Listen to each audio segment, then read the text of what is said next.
What's the most vivid, strange, or terrifying dream you've ever had that you still remember clearly?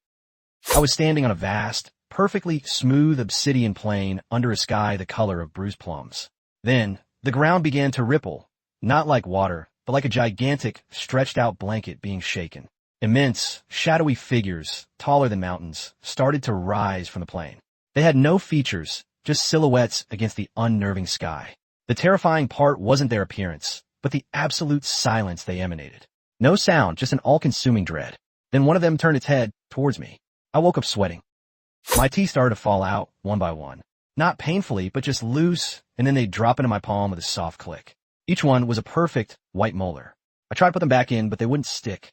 The fear wasn't about losing them, but the sheer inevitability of it, like a conveyor belt of my own decay.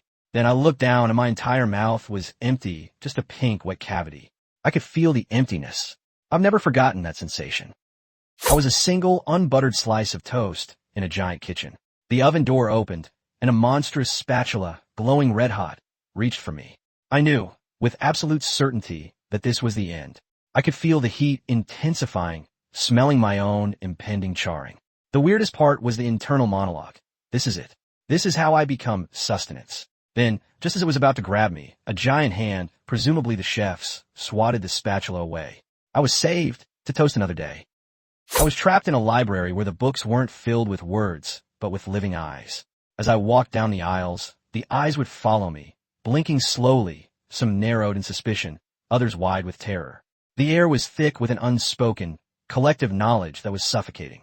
I tried to pull a book off the shelf, and 1,000 tiny hands shot out from the pages, grabbing my wrist. They weren't trying to hurt me, just hold me. I remember the feeling of being pinned by whispers and stares. I still flinch when I see dusty books. My own shadow detached itself. It wasn't creepy at first. It just sort of stood up and stretched. Then it started mimicking me, but always a beat behind. If I raised my left hand, it raised its right. It felt like being haunted by my own reflection. The truly terrifying part was when it stopped mirroring me and just started walking away, disappearing around a corner. I felt this immense, existential panic. Who am I without my shadow? What is it now? I was in my childhood bedroom, but the entire room was slowly tilting like a giant ship capsizing. Furniture slid, but gravity still vaguely worked. I was clinging to my bed, watching my toys drift upwards towards the ceiling, which was now the floor. Then, the ceiling cracked, and I saw stars through it, not the night sky, but actual, swirling nebulae. I felt this profound sense of being simultaneously falling and ascending, a cosmic drowning. I still get dizzy looking at the night sky, sometimes. I was in a dimly lit workshop, and there was a large, ornate grandfather clock. The ticking wasn't regular. It was erratic like a stressed heartbeat. Suddenly, the clock chimed, but instead of bells, it sounded like a human scream. Then, its face cracked open, and a small, intricate mechanism, looking like tiny gears and springs, spilled out. It was my own heart, but made of clockwork. I could feel the gears grinding, the springs unwinding. I woke up with my hand over my chest, feeling it pound. I was walking on the bottom of the ocean. It was perfectly clear, and I could breathe normally. Schools of fish swam past, and I saw ancient ruins, untouched. The weirdest part was the communication. I could hear the thoughts of the sea creatures, not in words, but in pure emotion and imagery. A whale spoke of unimaginable loneliness.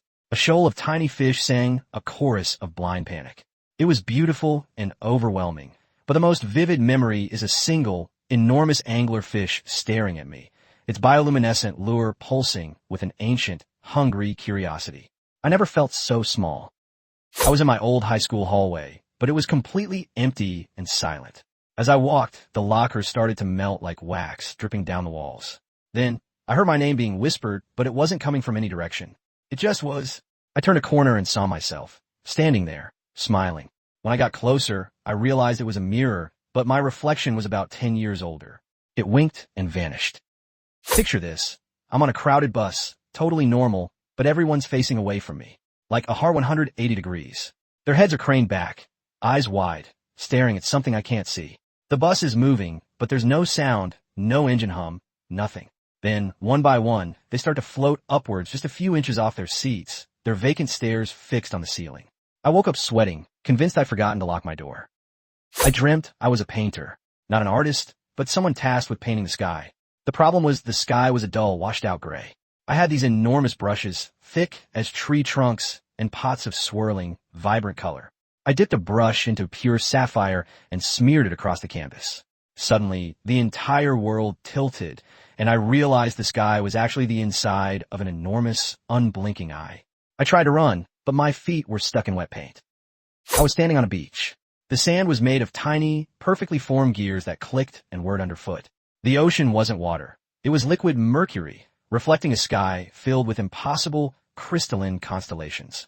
In the distance, a massive, clockwork whale breached the metallic waves, its gears grinding with a sound like distant thunder. It sang a song that vibrated through my bones. Then I looked down, and my hands were also made of gears turning slowly.